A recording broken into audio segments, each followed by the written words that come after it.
Hello and welcome to Killer Queens, a true crime podcast. I'm your host, Torella. And I'm your better, prettier, younger host, Tori. We're sisters who are obsessed with true crime. And love gal-palin with you about cases. You can expect the occasional curse word, lots of Friends quotes, and all the 90s nostalgia. To get in on the conversation, check us out at killerqueenspodcast.com. You can also find us on Instagram and Facebook at Killer Queens Podcast, and we're on YouTube at Killer Queens, a true crime podcast. Okay, y'all, grab your Capri Suns or your Surge, and let's talk about some true crime.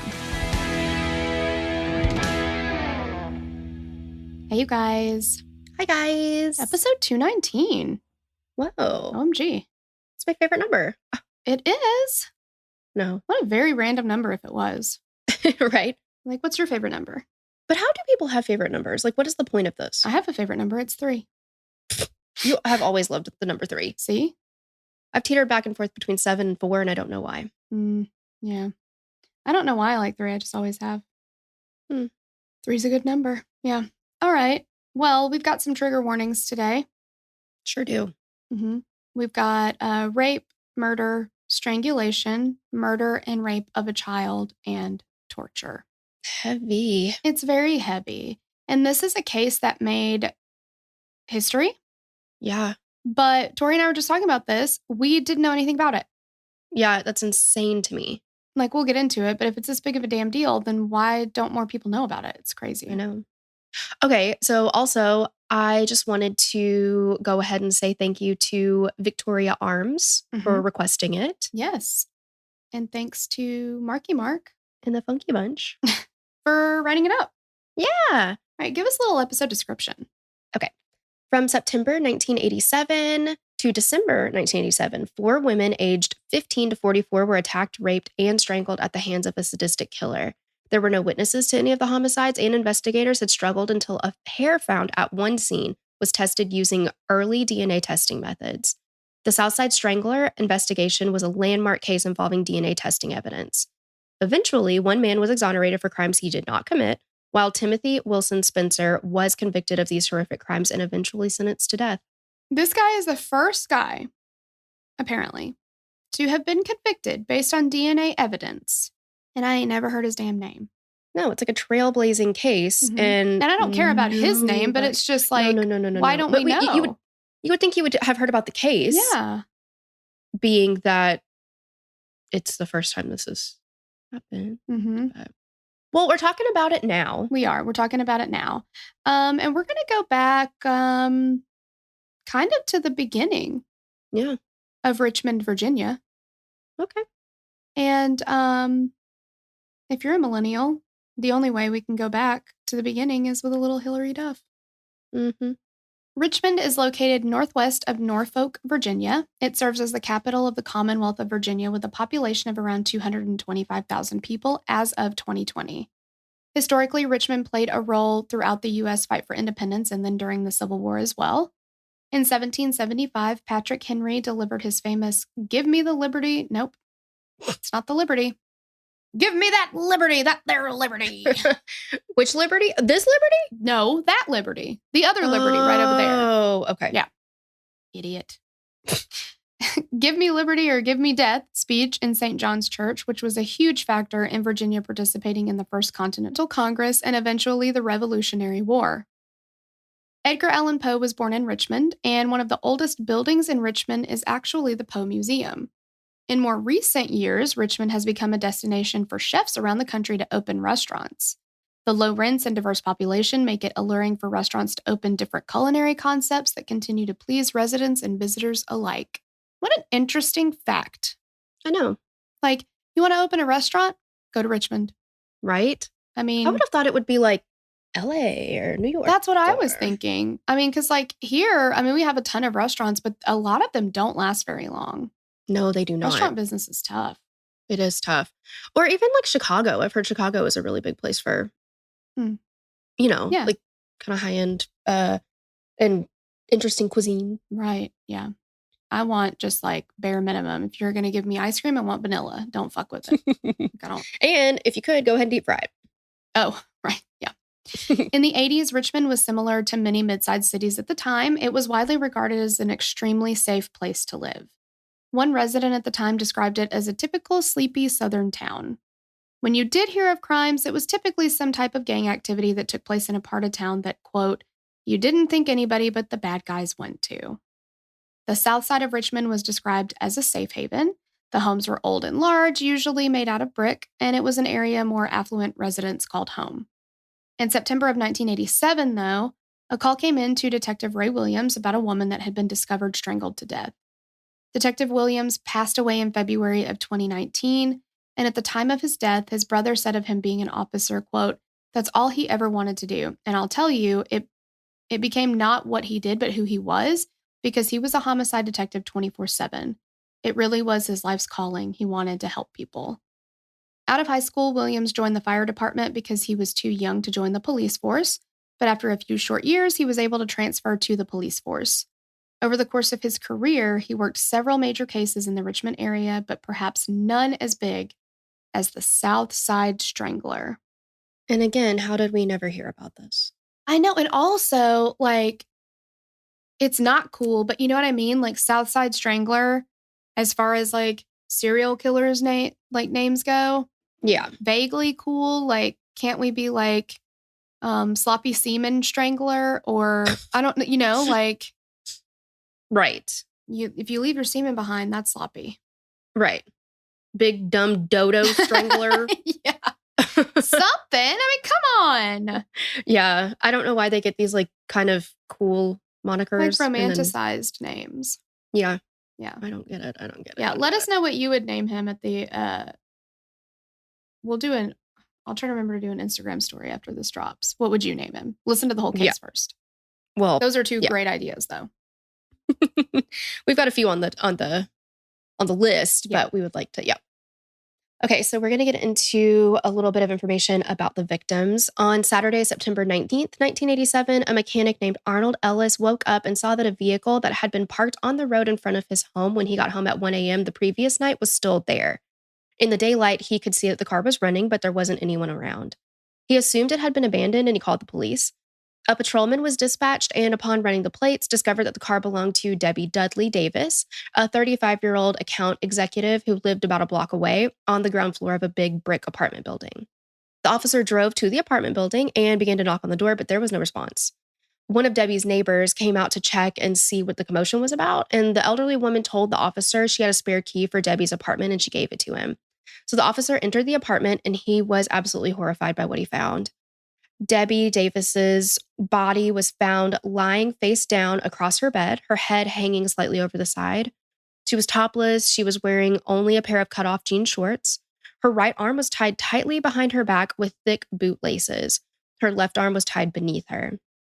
The killer had tightly twisted a thick black wool sock around her neck using a metal vacuum cleaner tube attachment like a tourniquet. Jeez. Resourceful in the worst way. I know.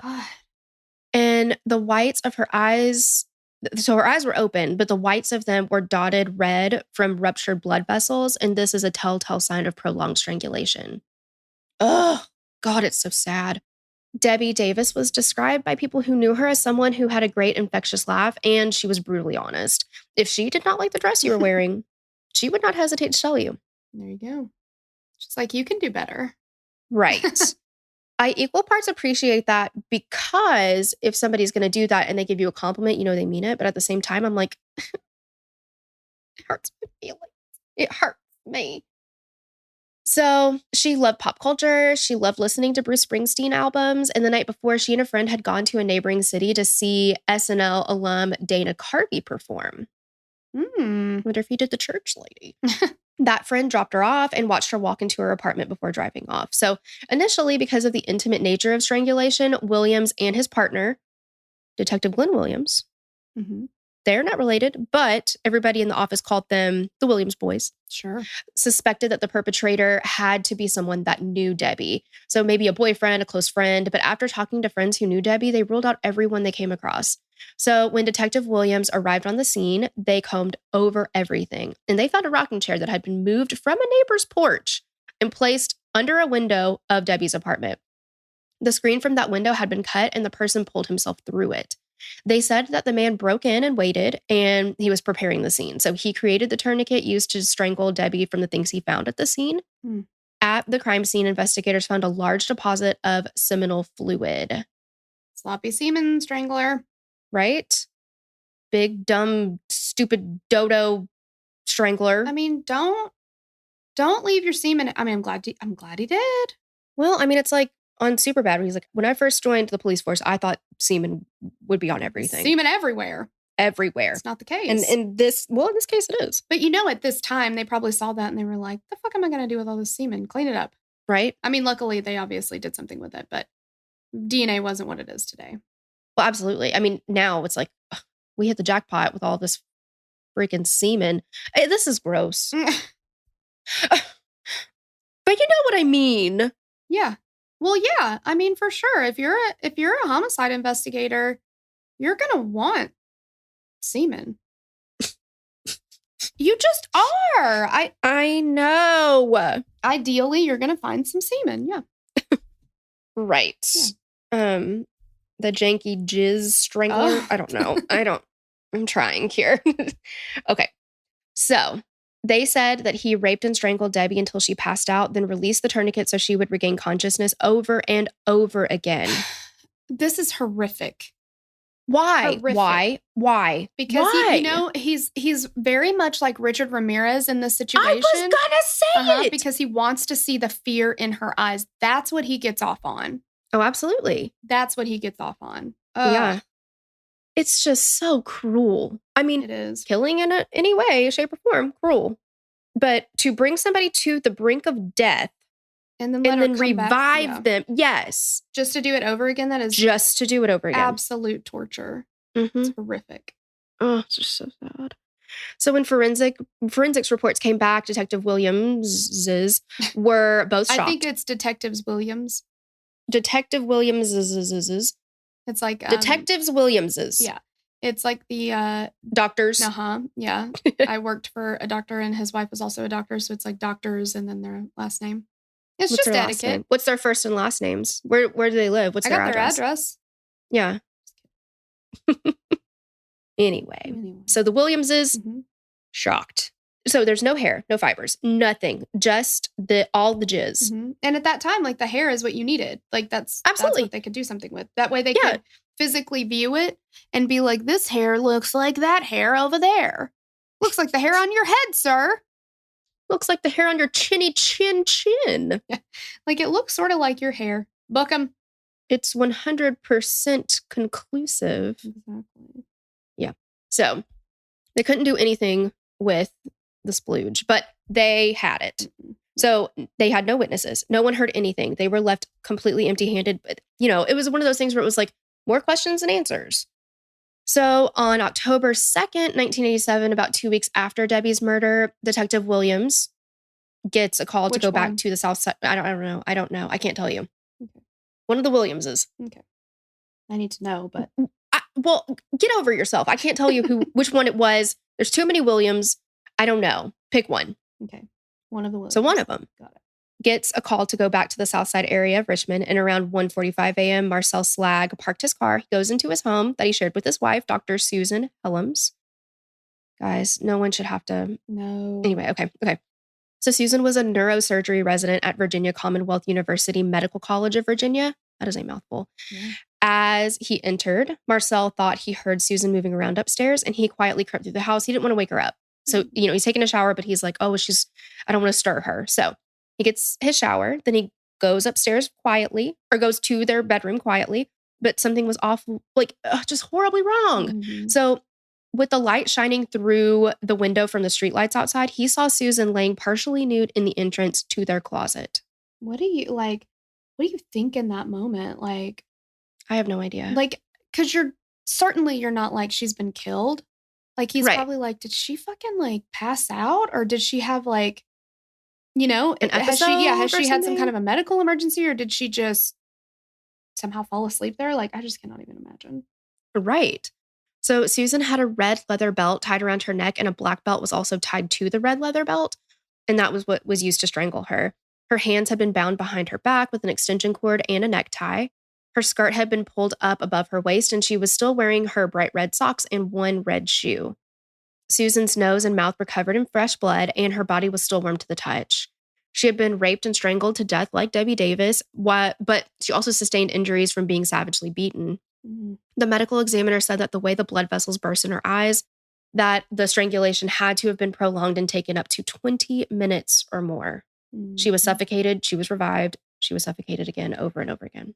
Jeez. Susan and Marcel's home was about a mile from Debbie's apartment. And when detectives arrived, they immediately noticed the similarities between Susan and Debbie's murders. So Detective Williams, Which one? take a guess, no idea. No! Said that when Marcel arrived home, this is so crazy, guys. The noise that he heard upstairs that he thought was Susan had to have been the killer because she was already Exactly. And she's still warm. So that's terrifying because this is somebody that, brutally was murdered. Just there. Yes. Yeah. And if he had just like walked into the bedroom, walked upstairs, like it's just so, he was in the house with him. Like, it's just so scary. Yeah. So the killer, to gain entry to the house, he climbed the top of the fence. He cut a screen on the second story window and he pulled himself up. They traced a jar that they found. So they had an open Vaseline jar that had been used by the killer, and they traced that jar back to a drugstore that was near the Cloverleaf Mall. I hate him. I know, me too. I hate everything about him. I know. Cloverleaf Mall had a bookstore inside, and this is crazy. Susan had been in the store to purchase some books and wrote a check for them, and the check was endorsed by the part-time employee, Debbie Davis. And when they made that connection between the victims, Detective Williams, take a guess, said it gave him cold chills and, quote, in all my experience, I didn't think anything would surprise me in a homicide investigation, but this thing knocked me off my feet. Wow. So again, the forensics report didn't show any hair, fibers, or fingerprints, but there were seminal secretions like at the other crime scene. So just a shitload of semen. Yep. The shitload of semen strangler. Like, nice. Get it together. I know. With the connections made between the two victims, word spread that the police were looking for a serial rapist and killer, and the community exploded with fear. So, and this has happened over the years often, right? Hardware stores, they're selling out of locks and deadbolts. You normally could walk down the streets and they were normally dark, but now they're brightly lit because everybody had their front porch light on. It's probably not a bad idea to have well-lit areas, but No, I don't think so either. The only problem that I ever had with leaving like a porch light or a back door light on is if you got to go outside to let your damn dog out and it's summertime. There'll be tons of bugs. And spiders. Yuck. Yeah. But it's for safety's sake. I completely concur. So yes, absolutely. Women were told to nail their windows shut if they felt unsafe, even if they were locked. And the whole town was just absolutely scared to death. And in the past, we've seen and talked about cases where victims who have been murdered in similar ways haven't been connected until way after their death or the perpetrators were arrested and confessed. But this is not the case here. So as soon as he walked into the crime scene that night, Detective Williams said, the same son of a bitch who killed Debbie Davis is responsible for this. We've also seen, though, a case where police did connect it and it ended up being two different perpetrators. I'm trying to give credit where credit's due. And what you're doing is... Sorry. You're saying, well, but, I mean, it's not always the case. It's not, they're not always right. I sound like my husband right now. I know. Well, not if you do this. Yeah. I'm not a cartographer, but... like, get over yourself. Quit being argumentative. Can't do it. Go ahead. So the police reached out to the FBI and tried to get a profile for who they should be looking for. But here you go, Torella. You can say this. The FBI ain't always right. Their profile that they were given was off. They were told that the killer was most likely a white male in his 30s. In his 30? In his 30th year. In his 30. Living. Yeah. Driving 30. Yes. I mean, honestly, though, he would be most likely to be a white male around 30 years old. Based on the victimology, based on the crime, I mean... Isn't it usually white men around their 30s that are doing some shit like this? Well, dude, I don't blame them for what they got, but they were off. Oh, yeah, Let's just for call sure. a spade a spade. Yeah. Yeah. They also said that he would be intelligent, but also a loner who wouldn't talk to anyone about his crimes. He'd roam at night. No shit. And they've, right? Like, I'm sensing that these crimes have happened during the nighttime. Right. So he's probably out of his house at night. Yeah. Does that make sense? Mm-hmm. Okay. Roaming. God, I'm good at my job. Yeah. Yes.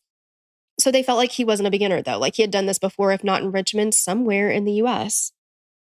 Late on the evening of November 21st or early morning of the 22nd, 15-year-old Diane Cho had been studying in her bedroom when she decided to just, go to bed, call it quits. Her parents slept in their room and her brother slept in his room next to hers. When Diane was laying down to sleep, the killer struck after gaining access through a cut window screen. He used duct tape on her mouth. He tied her wrists behind her back like he did with Debbie and Susan. He covered her with a sheet around her midsection. And again, there was almost no evidence left. But what this idiot did, thank God in heaven, they found a hair. It's the key to unlocking everything. Sure is. The hair. They found it in a rolled up bed sheet. Diane Cho lived less than a mile from the Cloverleaf Mall where Debbie Davis worked part-time and Susan shopped. And Detective Williams, both of them, were doing everything they could to try to get some kind of identification from that hair. But as they were focused on that, the killer was already gearing up for another attack. This is very, very quick. Like, if these are his first murders, he hit the ground running. 4 in just a couple of months. I know. I mean, this is September to December. Yeah. Like, you hear about cases who are like 1 a year, 1 every 6 or 7 months. They end up ramping up usually towards the end, but like 4 in a couple months. I mean, that's just insane. I know. On or around November 27th, 1987, so they're not really sure the exact date because of when her body was found, Susan Tucker was in her condo in Arlington, Virginia, and this is about 100 miles away. She was preparing for Thanksgiving weekend. Susan was a young professional who was described as extremely quiet, always polite, and she did not have a bad bone in her body. Susan was home alone because her husband was away on a business trip. And on December 1st, detectives were called about a murder that had taken place. Susan Tucker was lying nude on her bed. Her hands had been tied around her back with a rope going from her hands to her feet, or from her hands and feet to her neck. She had also died from strangulation after being raped. And when they searched the scene, there was a basement window that had a screen cut and someone crawled through. At the top of the basement steps, her purse had been dumped and the contents scattered.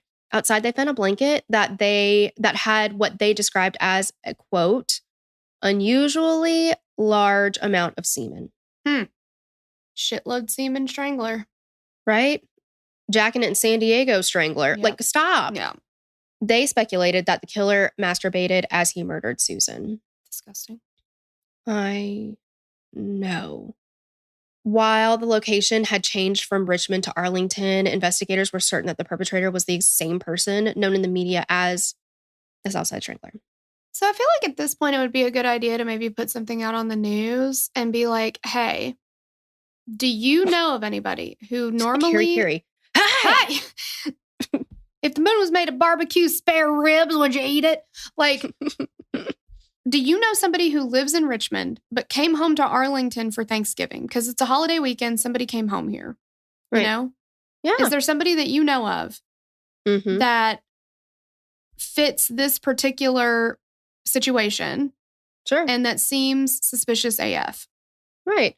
Well, and you don't have to give a lot of details. You don't have to compromise the case. Yeah. That's enough information for somebody to be like, I sure do know somebody who because you're happened to be in Arlington. Yeah, you're definitely looking at somebody who's in Richmond for the majority of their time and came home and came to Arlington to visit family.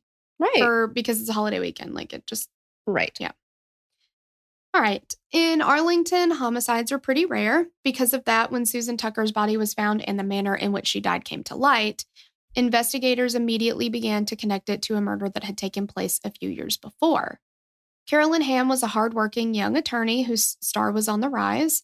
On January 25th, 1984, though, her secretary became worried when she missed several appointments after not showing up for work for a second day in a row. She called Carolyn's best friend, Darla Henry, who then went to Carolyn's home to check on her. She had last seen Carolyn 2 nights before at a local social club where Carolyn was talking about a trip she was taking the following weekend to Peru. And initially, Darla thought Carolyn was just running errands in preparation for her trip. I mean, still, it's one thing to run errands, but it's another thing to be like, well, I just didn't show up to work because I have errands. Like, that's kind of weird. Right. Yeah, absolutely. When Darla got to her house, though, her car was in the driveway. More ominous, though, was the fact that her front door was partially open and snow had begun to creep its way into the home. That's very scary. Oh, of course it is. After a frantic search, Carolyn's body was found nude, face down in her garage. A rope was around her neck that went around a pipe near the ceiling, then to the bumper of a car, and her hands were tied behind her back. A nearby laundry room window had been opened, and it was thought to be how the intruder had gotten to the home. Initially, the police focused their attention on a young neighbor who had helped Darla search the home when she arrived, but his sister said she was best friends with Carolyn and that Carolyn had been complaining about a neighborhood man, David Vasquez. This breaks my heart. Yes. Carolyn complained that Vasquez had been peeping on her while she sunbathed. The neighbor also said that 2 days before Carolyn's body was found, she had seen Vasquez walking in front of her house. There was an issue, though. Vasquez had moved out of the neighborhood 7 months prior with his mother. He had a mental disability and functioned at the level of a 10-year-old. He was 25 miles away when Carolyn was killed and wasn't able to drive himself. When the police went to talk to him, they lied and said that they found his fingerprints at the crime scene. That's not fair. Because guess what?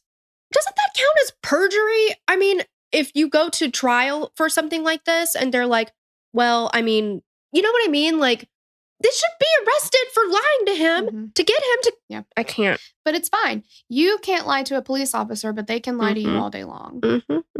And we've talked about this before. I mean, my kids are not 10 years old yet, but if I looked at, my 3-year-old when he came home and I'm like, hey, Jesse, did you fly in a hot air balloon today at school? He'll be like, yep.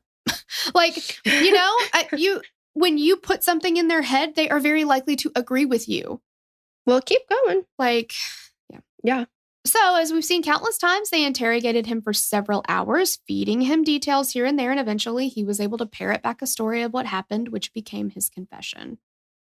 Now, since he had confessed, his lawyer suggested that he enter an Alford plea, which he did, and he was sentenced to 35 years in prison. Now, I think most of us know what an Alford plea is, but this is a situation where you technically plead guilty, evidence. that the state has enough evidence to convict you, but you're still maintaining your innocence. Yeah, maintaining your innocence, but they've got enough to convict me, so let's just go with that. There's nothing I can do about it, yeah. Back to 1987 and Susan Tucker, investigators couldn't ignore the similarities between the attacks. In addition to the rape and murder of Carolyn Hamm, there was a series of rapes and burglaries that started in 1983 in the Arlington area. While they were looking into the cases, Arlington detectives began to comb through different cases from the area at the time. One recalled someone named Timmy. Timmy turned out to be career criminal Timothy Wilson Spencer. I feel like I've heard that name before. Well, now you have. Yeah, I was talking about at the very beginning. Oh. Shut up. Okay. But also, if you're like, these are eerily similar, remember, guys, the guy that you convicted is in prison. How did he do it again? Right. Well, that's... Okay, exactly. And I don't know. It just... I'm incensed every time I hear somebody say, we've got evidence that you did this. And they don't have to show it. They don't have to prove it. They can just say it. And you believe it because, holy shit, I would be pissing my pants about it. You know what I mean? If somebody was like, I have evidence that you were at this house that you've never been to before a day in your life, I would be freaking out about it. Yeah, let me tell you, I am just stupid enough that I would believe some shit like that. And that's what, I mean, and we're joking, but we say this all the time on the show. They are waiting for a dumbass like you or me to come in there. And I don't mean just you, Tori, and me. You are 100% a dumbass. But what I am talking about is you, the listener. I think you're great. I love you. You're a super smart person, but you are a dumbass in interrogation because they will get you. Well, please get a lawyer. Right. Yes, absolutely. 100%. If we can leave you with anything, always get a lawyer. Always get a lawyer. I mean, but I do think based on the fact that anytime I see a police officer, I could be the safest granny driver at the moment. 100%. I'm like, yeah. did I forget that I packed a bomb? Like, why? I do it every time. I got so nervous driving home from one of the boys' soccer games, and my sister-in-law was in the car. I was like actively sweating. It was just a police officer driving behind me on a regular fucking road. I'm always like, oh my God, he's going to turn the lights on. He's going to turn the lights on. And then I'm like, please turn. Please turn. Exactly. And I was like freaking out. I already wasn't even going the speed limit because I am a granny driver. Yeah. And I slowed down way more. Well, sometimes you accidentally stop. I have stopped before in a school zone. Just literally I was like, oh, I'm not moving anymore. Directly after apologizing, complaining that it was so freaking slow. Yeah. I was like, Charlie, you're stopped right now. Yeah, I didn't even notice I was stopped. Tori did. But like I slowed way down and my sister-in-law was like, hey girl, they don't want you, okay? You're doing okay. he doesn't want you, okay? Like just drive like normal. And I was just like, I was freaking the fuck out. Yeah. And that times however many, if you're brought in for questioning. Yeah. And let's talk about polygraphs. That's another reason why polygraphs should not be, or they're not admissible, but like, why do we even use them? Because all that does is gauge how much anxiety you have in the moment. Well, 100%. And also what it does is give police probable cause to be like, well, she's hiding some shit. Exactly. Yep. Come on. And then they push you. Yep. Well, you failed the polygraph test. Yep. Okay. Who gives a shit? And of course, they can tell you failed if you didn't. Right. And then you're like, I can't read a polygraph test. Yeah, you're like, oh my God, am I lying? Like, if you've ever been in a romantic relationship where somebody has gaslit the fuck out of you, you start to believe it. It's not that hard to start to question your own reality. You begin to think, is this person right? Am I making this up? Like, am I misremembering how this happened? Am I blowing this out of proportion? Yeah. There's one case that I listened to where a guy, this was a cold case that was like, 35 years in the making or something. By the time they get to this guy and they take his DNA, he's had a traumatic brain injury in between the time of the crime and this. And he's lost a lot of his memory. I almost felt bad for him for a second, but then I remembered what we're talking about. No, I don't think you know this one. Oh. And then he, when they take his DNA, he says, how long until I know if I did it or not? Oh, wow. He did not do it, but he had lost a lot of his memory and he knew that. And he thought, what if I did do something and I just don't remember it? Oh, that's so sad. It's really sad. And the police are like, if you did it or not. He's like, I don't think I would do that, but I don't have, I really don't have memory of that night anymore. He'd been in like a motorcycle accident or something in between. Yeah. And it ended up coming back, not him, but still it's like, but you see, that's the kind of person. That's the hell person that they're looking for. Yeah. Easily swayed. If you do happen to get an investigator who's just looking for the W and not the truth. Right. And they're not all that way, but it can happen. That's why we have wrongful convictions. Right. Anyway, we got kind of on a rant there, didn't we? And we got a bad review on that one, didn't we? Oh, 100%. Probably 3. We love law enforcement. There's absolutely plenty of good ones out there. The reason why we're bringing this up, we don't bring it up in every case, but they convicted the wrong person in this case. Absolutely. He was supposed to be in jail for 25 years? 35 years. 35 years. Yep. Something he didn't do. So anyway, Timothy Spencer, we're going to get into him a little bit. He was from Arlington and he grew up with his younger brother, Travis. Travis is a saint. He's an adorable, precious angel from heaven. Precious angel. Did you watch The Evil Lives Here? I sure did. Oh my gosh. It was heartbreaking. It was. But you know what? He's doing so well now. He's a stand-up comic. I was so surprised when he said he was a stand-up comic. I was like, go Travis. Like, I know. So it's Evil Lives Here, season 7, I think episode 4. It's called My Brother Made History. If you want to watch something about this. Now, again, for the love of God, skip the intro music. I love the intro music. Oh my, it scares the shit out of me. I had it going and I went into the kitchen to get something to drink while I was going to come back and watch it. And the music was on and I was like, no. And I couldn't get over and skip it in time. And I was so fucking scared. And it was 2 p.m. I love it. It's so eerie. Exactly. It makes me happy. It kind of reminds me of the same feeling I get with American Horror Story, the opening. There's something wrong with you. Yeah. I'm not gonna argue that. Okay. So the family grew up in a lower income neighborhood on a dead end cul-de-sac.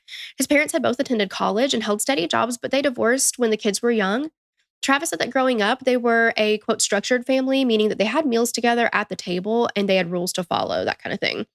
Travis said that Timothy was always looking out for him since he was the older brother. It kind of sounded like in this episode, just Travis talking about it, he never once mentioned his father.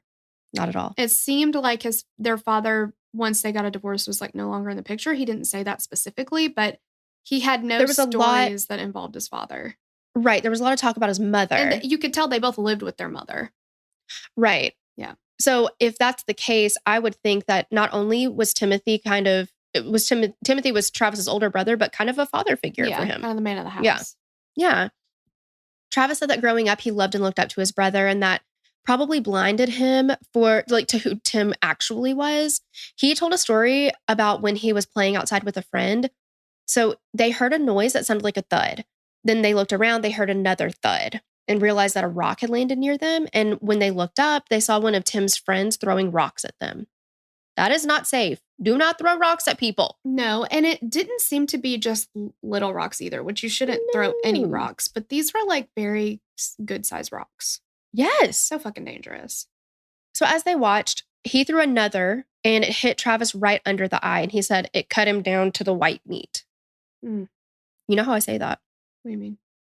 I say that all the time. I fall down all the time and I'm like, it got down to the white meat. I just call it the meat. Oh.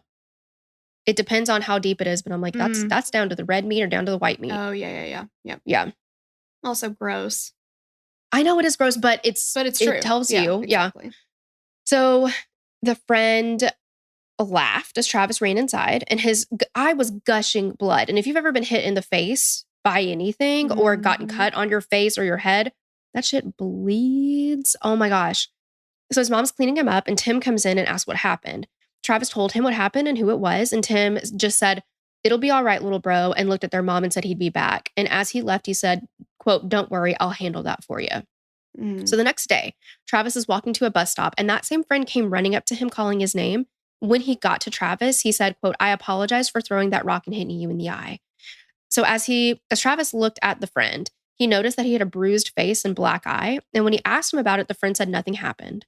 But later that day, Tim asked Travis if the boy apologized. And Travis said he did. And Tim said, "Yeah, I handled it for you." Yeah, told you I was going to handle it. Yeah. So as they got older, Tim began to burgle local houses. And Travis knew about it. Tim would break into neighbors' houses or steal things from local stores. And one day, Travis got caught stealing. And he was brought home by the police. His mom sent him to his room, but Travis was so excited to talk to Tim about it so he could tell him that he stole stuff too, because in his mind, it was a way for them to bond. Mm-hmm. He thought he'd be proud of him. Yeah, exactly. He was like, "Look, I'm doing it too. Like, I'm doing just what you're doing." But when Tim found out, he looked at Travis with disgust and he told him that he couldn't do the same things that he was doing. And he told him, "Play sports, focus on that." And he was like, anything else would hurt their mom and leave her crying. And Travis said, looking back on that moment changed his entire life. Mm-hmm. Yeah. And he threw his entire life into basketball. Absolutely. And I mean, he could have very easily gone down the same path. Yes. I don't think that it would have been the same because they're not cut from the same cloth. You know what I mean? Right. Yeah. I don't think that Travis had it in him to go on to do something like this, but he could have been a career criminal. Mm-hmm. And he said that Tim was like, you just, promise me you'll always do the right thing or whatever. Mm-hmm. But then, he would tell him do the right thing. And then when he would get arrested for breaking in somewhere, stealing something or whatever, he'd call Travis from the detention center and be like, "Hey man, hey, but you remember I was home with you that night, right?" Or right. He's like telling him to have morals, but then also lie. Yeah. And Travis is like, I'm not, you want me to get in trouble too? Like there was one time he had stolen this very expensive pair of sunglasses. Like a couple $1,000s. Yeah, they had actual diamonds in them.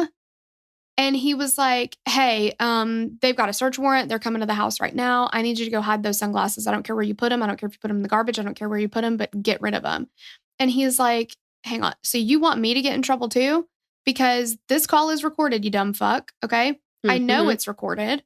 I don't know why you don't know it's recorded. You've been in there 100 times already, but I'm not lying." Right. And then he said before he even got off the phone, the police were banging on the door. And he goes up to them and is like, I know where the sunglasses are. Like, immediately. Yeah. He's just like, why would you want to get me in the same amount of trouble, dude? Exactly. And so, like a lot of criminals do, the way that Timothy learned from that experience was don't bring your shit into the house. Exactly. Not, okay, I need to stop doing this. It isn't healthy. It's not helping me. It's not serving me in any way, shape, or form. Also, it's wrong. It's how do I hide it better? Like Israel Keys when he let that first girl go. Mm-hmm. Okay. Now I have to look over my shoulder wondering if she's going to identify me. I have to kill everybody that I rape from now on. Right. Or I just can't do stuff in front of other people. I mean, Timothy displayed a lot of signs of, I mean, especially the hurting animals. Oh, yeah. You know, there was a time. Oh, go ahead. Yeah, there was a time that. Talking about the gerbil? No, you tell him about the gerbil. I was going to talk about the cat. Okay. Travis said he would always ask Tim, can I come with you today? Like, whatever you're doing, I'm going to come with you. And usually Tim would be like, no, dude, you're little. Like, get out of here. Because they were 10 years apart. And he was like, but I would still ask him every day, like, can I please come hang out with you? And one day he was like, sure. So they like went into the woods with some friends. They found a cat, put it in a pillowcase. They were throwing rocks at it. He got uncomfortable with the situation and he left. And then later he found out that Tim had set the pillowcase on fire with the cat inside. It makes me sick to my stomach, honestly. Yeah. There was a family member, I think. It was a family member, right? That had a gerbil. And Timothy got super mad at this family member. So he takes the gerbil and he sticks push pins through its eyes, through its nose, through its head, through its ears. Like, that poor gerbil. I know. And Travis was like, the thought of him holding this gerbil while it's struggling and making noises and he's just doing it with no regard at all. Yeah, he's like, he had no empathy button. He had no nothing that would make him feel something for another living thing. There was just nothing there. Like, I don't get it because I used to save all of the snails after it would rain. I'm like, don't step on them! And I'm like, picking them up and moving them over. I even have picked up worms with my bare hands to get them off the sidewalk so that they can like get into the grass. And like, I don't touch bugs. But it makes me really sad. And like, if I do kill a bug in my house, I feel bad about it. I kind of like say a little prayer. I'm like, I'm very sorry that I took your life. Yeah. I hope that your family is okay. I'm sorry, dude. Except for sometimes spiders, but I won't get into it. I don't care about any excuse to talk about spiders. But anyway, okay. I hate them. So, but also though, this is very interesting because the way that all of these women were tied up, and of course Travis isn't going to find this out until years later. Tim would practice tying Travis up like this in the house. And what he would do, this is terrifying. Travis would be like, I think I'm home alone. He's in like middle school at this point. He's like, I think I'm home alone. I get home from school or whatever. And I start hearing noises. And then all of a sudden, Tim would like jump out of a room or something. And he would, scare me. Like, and sometimes he had a knife. Yeah. And he would be like, I'm just playing with you or whatever. And he's like, I told him, like, don't scare me. Like, you can't be scaring me like that. Well, then one time he jumps out of the bathroom because Travis started at this point. Every time he gets home, he goes and checks every single room in the house to see if Tim is just waiting to jump out at him. Because he's just like, I need to get it over with. Who that reminds me of? Russell Williams. Oh, yeah. Yeah. Because sometimes he'd wait for hours. Like, so. And the semen. Well, that's true. Semen everywhere. So he goes around the house. He's opening all the doors to be like, okay, Tim, if you're here, like, just let's fucking get it over with. I don't want to deal with this. Right. It's like a Jack in the Box. Like, when is he going to pop out? Yes, it's so scary. Like, the tension ratchets up. So he opens the bathroom door. Tim jumps out of it. I think he has a knife. I forget. He hog ties Travis. He pushes him on the bed, hog ties Travis, puts a sock in his mouth. And pushes him in the closet and leaves him there for, Travis said it took him 4 hours. It took him 4 hours to untie himself. And he said he was having trouble breathing. He has a sock in his mouth and he's hogtied. So he would try to arch his back in such a way that he could get a good breath. And after that, he was like, I could have died in there. Like, what are you doing? And he's like, I'm just playing around. Like, you were scared though, weren't you? And he was like, fuck yes, I was scared. Like, but he just laughed. And he was just like, you could have killed me. And he was like, don't be such a crybaby. Like, whatever. And then later, when they read all these news reports, he's like, oh my God, these women were tied up the exact same way I was. Mm-hmm. And he gets so emotional about it. And he's like, the only difference is I'm still here to talk about it. Oh, And it is God. so awful. And the guilt that has to be weighing on survivors. I mean, thank God in heaven that he survived it. Mm-hmm. But you got to feel for him for thinking, for feeling guilty for being like, but I can talk about it. You know what I mean? Like, that just breaks my heart. Yeah. I wonder if their mom knew about this behavior, what he was doing to Travis. I mean, she worked a lot. So obviously she wasn't home, but I do wonder if Travis told her. Yeah. And, I don't know what she could have done, because if you're thinking about, okay, well, I found out that my son is displaying some very, very disturbing behavior. Taking a child to a psychiatrist is very expensive. Well, and it only works if the child is willing. Right. You can't, because it's like, you can bring a horse to water, right? Like, you could try all day long to bring Timothy to a psychiatrist, even if you could afford it. You could bring him all day long. He'll just sit there stone-faced, probably. Yeah. He ain't going to talk. Exactly. Yeah. So it's like, what do you do in a situation like that? Mm-hmm. It's very upsetting. Yeah. Especially if you don't know what to look for, Oh, absolutely. But Tarella, why don't you bring us to the arrest, trials, and the sentence? Okay. So back in 1987, investigators in Arlington and Richmond started to work together. They've made the connection between the 1984 murder of Carolyn Hamm and the 1987 murders. They did some investigation into Tim Spencer and discovered that he had recently been released from serving time in prison for burglary. He had been arrested in 1984 after Carolyn Hamm's murder. He was on parole and living in a halfway house in Richmond, Virginia. When they dug deeper, they discovered that when he was in the halfway house, he was required to sign out when he came and went from the facility. When they checked the dates he signed out, he was out when every single murder occurred. And around Thanksgiving, he had requested a furlough to go to Arlington to visit his mom. And remember, that's when Susan Tucker was killed. Mm-hmm. With Spencer as their suspect, they looked into his past. When he was younger, he'd break into homes and vandalize them. As he got older, he started to steal things. And, as he continued on, he started breaking into women's homes and assaulting them. With the evidence they had, they started to monitor Tim Spencer and eventually took him into custody at the halfway house he lived in. They took him to the station and interviewed him for 12 hours. Detective Williams said that he never... Which one? I don't know. He never broke or bit on anything. He just said, I don't know what you're talking about. Detectives began to wonder if they had the right guy, but deep down, they all believed he was the one. So while they had him, they took DNA samples to test against the semen found at the crime scenes.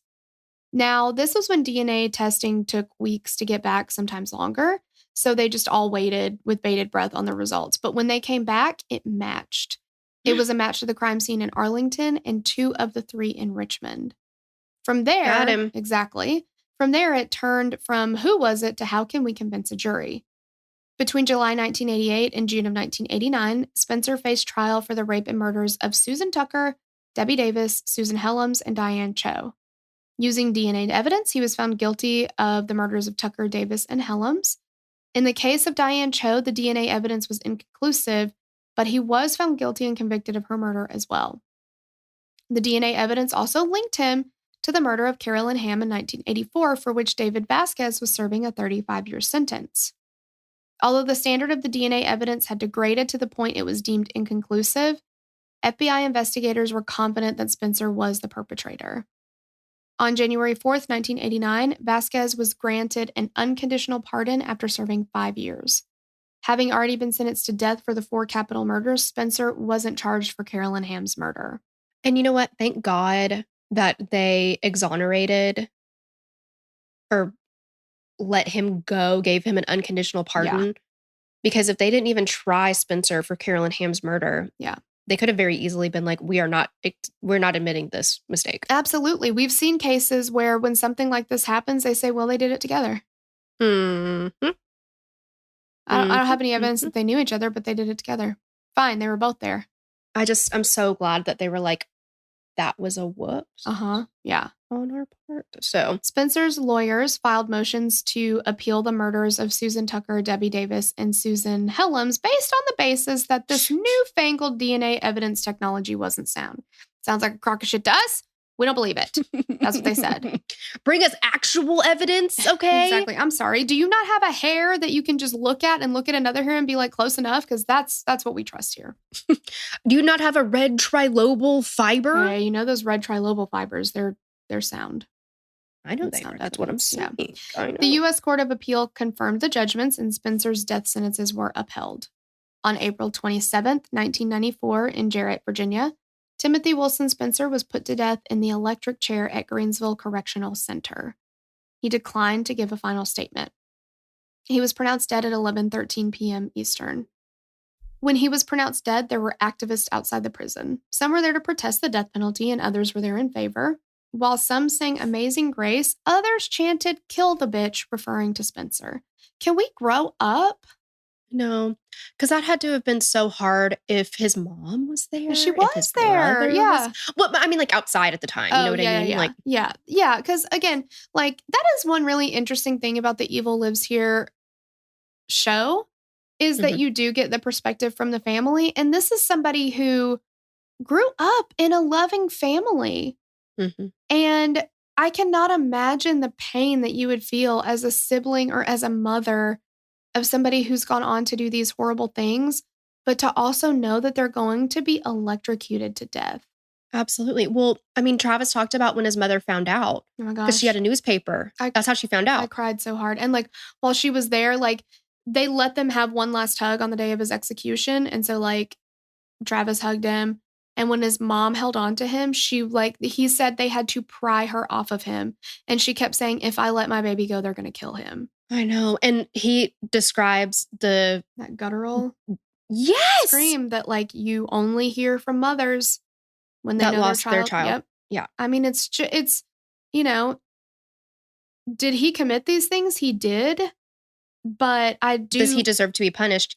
Yes, but I do feel for his family because this is a loss for them too. And, you know, they put on themselves, like Travis said right before the execution, he said, could I have done something differently to make this not have happened? Like he put some of this on himself. I should have done something so that these women weren't killed. And Travis just said no, or Tim just said no. But it's awful. It's just, it is. It's awful for all, you know, parties involved. Again, it's that ripple effect. There are more victims, you know, than just the victims that we have talked about. Like, yeah, like, you know, their families, everybody. their friends, you know, there's just so many people that are affected by the loss of these women. It's awful. Yeah. The stupid semen strangler was notable in the world of DNA testing because Timothy Spencer was the first serial killer to be convicted on the basis of DNA evidence. David Vasquez was the first man to be exonerated using exculpatory DNA evidence. Again, how have we not heard of this? That's what I'm saying. I'm shaking my head. I know. After his release, Vasquez and his family and friends had a welcome home party, and one family friend said, quote, "The homecoming was amazing. David had no ill feelings. He carried no grudges. I remember him saying repeatedly, they just made a mistake."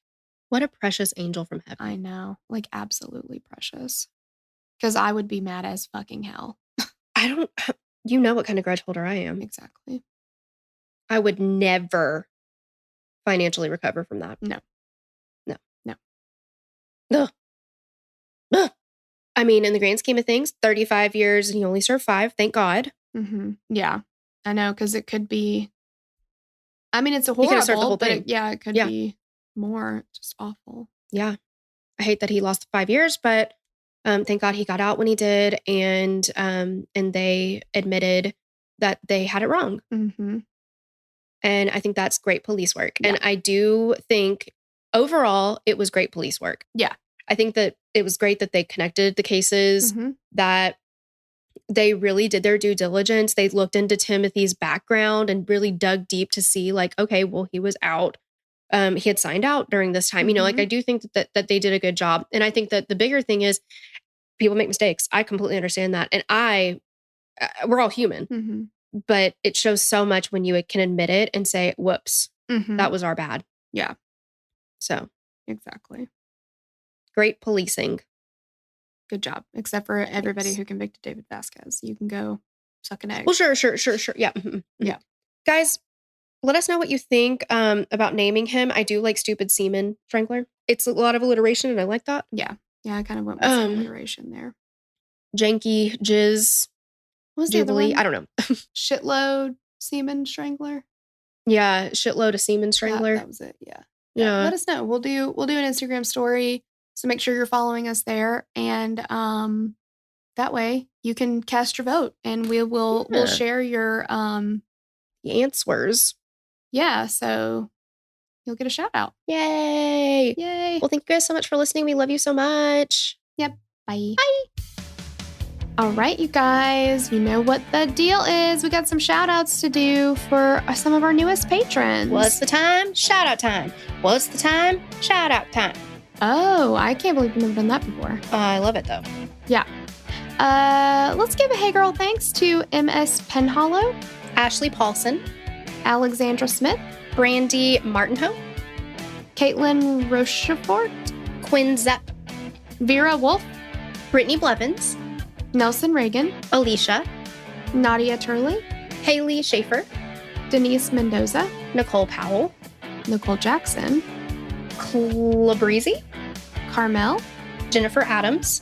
And Jennifer was our winner for the, she's getting a sweatshirt delivered to her for free. Woohoo! She won our giveaway. Thank you.